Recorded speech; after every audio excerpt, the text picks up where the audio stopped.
कहाँ जा रही हो? जहाँ जॉब इंटरव्यू के लिए गई थी वहीं पे उन्होंने बुलाया है। तुम्हें नौकरी करने का इतना शौक क्यों है? और वो भी इतनी गई गुजरी। कोई ढंग की नौकरी होती तो चलो समझ में भी आता है।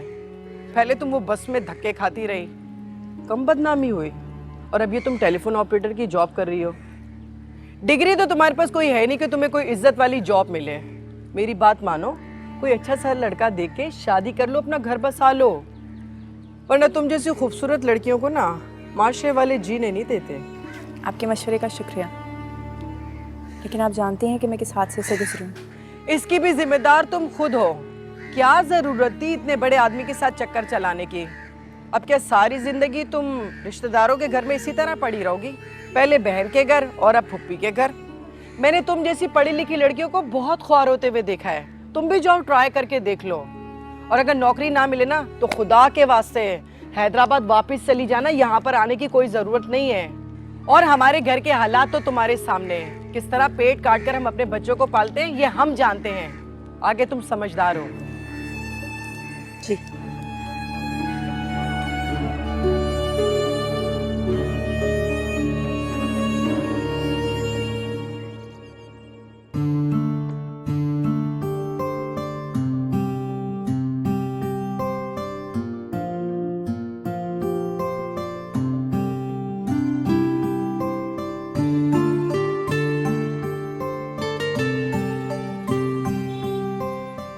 बहुत बहुत मुबारक हो बेटा, बहुत बहुत मुबारक हो। मुझे तो यकीन ही नहीं आ रहा कि इतनी आसानी से तुम्हें ये नौकरी मिल जाएगी। खूबसूरत लड़कियों के लिए नौकरी की कमी कहाँ है इस शहर में? दफ्तर वाले वैसे भी खूबसूरत लड़कियों को देखकर ही तो नौकरी पर रखते हैं। तालीम और डिग्री कौन देखता है? ये खुशी के मौके पे किस किस्म की बातें लेके बैठ गई तुम? यकीन एक मेहनती और ईमानदार लड़की है, और उसके मेहनत के सिले में ये नौकरी दी है उसको। वैसे तुम्हारी तनख्वाह कितनी है? जी 20,000। 20,000? अरे वाह, तुम लड़कियां भी कितनी खुशकिस्मत होती हो ना। और एक ही रिजवान साहब हैं, पिछले 20 साल से सरकारी मुलाजिम हैं, लेकिन 25,000 रुपए में मैं इस घर का मीटर कैसे चला रही हूँ ये मैं जानती हूँ। बस कर दो, तुम्हारे तो दुखड़े ही खत्म नहीं होते। खुशी का मौका है, बच्ची को मुबारकबाद दो, मिठाई खिलाओ उसे। मुझे क्या जरूरत है मुबारकबाद देने की, जैसे मेरे लिए नौकरी कर रही है। फुप्पू मिठाई। खुश रहो बेटा, अल्लाह तुम्हें और तरक्की दे। बहुत बहुत मुबारक हो। बहुत मुबारक हो।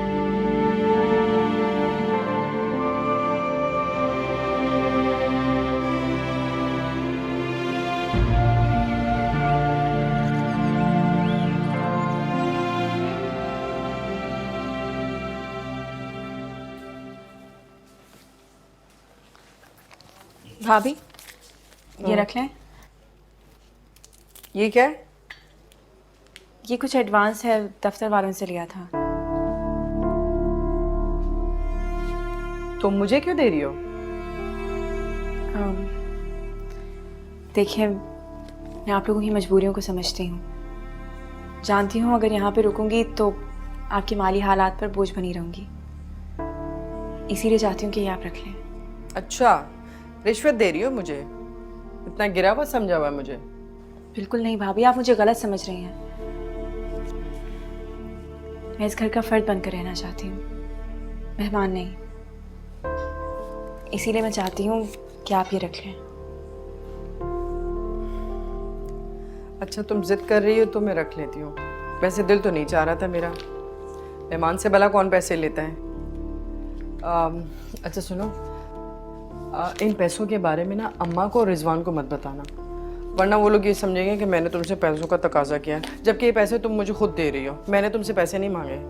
बिल्कुल नहीं, ये बात आपके और मेरे दरमियान ही रहेगी, बल्कि मैं आपको हर माह अपनी आधी तनख्वाह भी दे दिया करूँगी, लेकिन आप भी इस बात का जिक्र घर में किसी और से मत कीजिएगा। चलो ठीक है, सही है। अरे नाश्ता तो करती जाओ। नहीं, मैं ऑफिस जा रही हूँ, वहीं पे फिर से कुछ मंगवा के खा लूँगी। अल्लाह हाफ़िज़।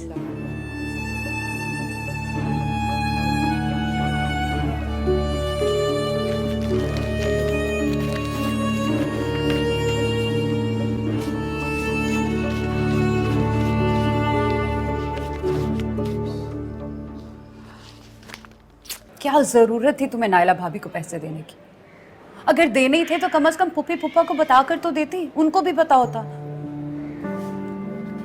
नायला इतनी लालची और मकार औरत है कि हर माँ तुमसे पैसों का तकाजा करेगी, और तुम भी इतनी बेवकूफ हो कि हर माँ उसके हाथ में आधी तनख्वाह रख दिया करोगी। अगर नायला भाभी को आधी तनख्वाह देने से उनका रवैया मेरे साथ ठीक हो जाता है, तो मुझे नहीं लगता कि इसके अंदर कोई हर्ज है। मैंने सारी ज़िंदगी इनके साथ नहीं रहना। मैं सोच रही थी कि अगले माह ही हॉस्टल में शिफ्ट हो जाऊँ। अपनों के होते हुए क्या जरूरत है तुम्हें धक्के खाने की? अब हर माँ पैसे दे रही हो तो रहो वहां पे, कम से कम इज्जत तो होगी। मैं सारी ज़िंदगी यहाँ तो नहीं गुजार सकती ना। इतनी मुश्किल से स्टोर रूम में गुजारा कर रही हूँ। दम घुटता है मेरा। वो घर जैसा भी है, कम से कम अपनों का सहारा तो है। और तुमने कौन सा कोई वहां सारी जिंदगी रहना है? शादी के बाद वैसे भी आप हर बात के बीच में शादी क्यों ले आती हैं? क्योंकि शादी करना बहुत जरूरी है, खास तौर पे हमारे जैसी लड़कियों के लिए जिनके आगे पीछे कोई नहीं होता। हॉस्टल में रहने का ख्याल अपने जहन से निकाल दो, क्योंकि हॉस्टल में रहने वाली लड़कियों के लिए रिश्ते नहीं आते। आप कैसी हैं और बच्चे कैसे हैं? बहुत याद करते हैं तुम्हें, हर वक्त पूछते रहते हैं खाला कहाँ चली गई, कब आएगी। और आप? तुम्हारे जाने के बाद बहुत अकेली हो गई लगी। ऐसा लग रहा है कि जैसे दिल का कोई टुकड़ा साथ काट के ले गई हो तुम। राशिद भाई कैसे हैं और उनका रवैया आपके साथ? वो कभी नहीं बदलेंगे, सिर्फ बच्चों की वजह से बर्दाश्त कर रही हूँ। उस वाक़े के बाद मेरा दिल ही नहीं करता इन माँ बेटे की शक्ल देखने को। बच्चे बहुत बड़ी आजमाइश होते हैं नगीन, जब तुम माँ बनोगी ना तब तुम्हें एहसास होगा। खैर, तुम मुझसे राब्ते में रहना नगीन, और अपना बहुत ख्याल रखना।